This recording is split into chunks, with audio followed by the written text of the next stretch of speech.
paulista e paulistano é de uma tristeza muito grande, que foi a degradação total, num determinado momento, de uma das grandes e tradicionais rádios do estado de São Paulo, que foi a Jovem Pan, que num determinado momento, e aqui é exatamente um desses momentos, contratou influencers para fingirem que eram jornalistas. E essas influencers, e uma delas é a pessoa que proferiu as palavras, ela dia e noite praticava discurso de ódio, dia e noite discurso ofensivo contra os outros candidatos, contra a justiça eleitoral, numa clara campanha subrepetícia. E aqui, pedindo todas as vezes ao eminente relator, ao ministro Cássio, ao ministro Raul, à ministra Isabel Galotti, aqui, a minha percepção, não resta nenhuma dúvida que era uma campanha negativa descarada. Descarada porque, ao ofender a mulher do candidato, ou do então candidato e hoje presidente da República, o presidente Luiz Inácio Lula da Silva, ao ofender a hoje primeira-dama Janja, a ofensa realizada partia da ideia de uma pauta de costumes e de um discurso de ódio em relação a determinadas opções de um lado político em relação à pauta de costumes, exatamente para colocar no programa de rádio, colocar a preferência dessa rádio, dessa comentarista, sobre um candidato que adotava uma pauta, uma posição em relação à pauta de costumes. É muito claro isso. São duas pautas aqui discutidas. A questão das drogas, e nem falou que a atual primeira-dama era maconheira, falou maconhista, né? Maconhenta e maconhista, termos que criou também, porque era muito genial essa influência.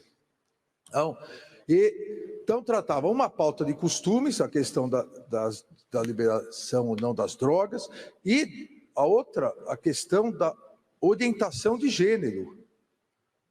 Há um trecho em que fala, enquanto você tem ali a Janja abraçando o Pablo Vittar e fumando maconha, fazendo sei lá o quê, tal, você tem uma mulher impecável representando a direita. As duas pautas de costume, duas pautas que eram levantadas nas eleições, marcando exatamente aqui uma crítica a um determinado lado político e o seu apoio a outro lado político. E ainda continuou, utilizam drogas, tem o apoio de maconhistas e de pessoas perdidas na vida. Discurso de ódio, discurso preconceituoso, e um discurso de ódio, discurso preconceituoso, visando apoiar um dos candidatos. Para não ser assintosa, no sentido de citar o candidato, citou e fez a comparação em relação à então primeira-dama e à possível primeira-dama. Mas, num determinado momento, como citado pelo ministro Floriano, colocou o nome do candidato Lula no programa. Esse evento do Lula que teve, você vê ali, Daniela Mercury, Martelli, um monte de artista maconhista ali que não sabe para onde vai, de onde vem, com uma ânsia enorme por brilho fácil, blá, blá, blá, blá. Então, aqui era uma crítica a duas posições que um determinado campo político, naquela eleição, adotava. Ou seja, a questão das drogas, da maconha, da descriminalização, e a questão da não discriminação de gênero.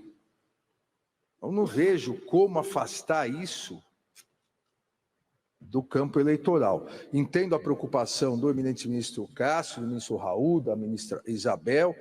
Não me parece que qualquer ofensa à mulher de um candidato tenha que ser tratado pela Justiça Eleitoral. Obviamente, nós não devemos estender a competência da Justiça Eleitoral automaticamente para qualquer ofensa à mulher de todos os candidatos. Imagine, né? Todos os candidatos a prefeito, todos os candidatos a vereadores.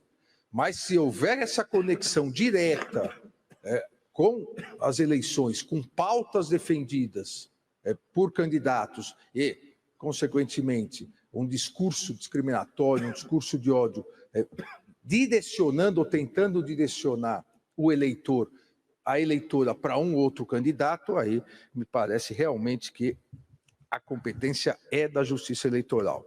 Então, pedindo novamente vênias ao relator, ao ministro Raul, ao ministro Isabel, eu acompanho a divergência inaugurada pelo ministro Floriano e proclamo o resultado. Presidente.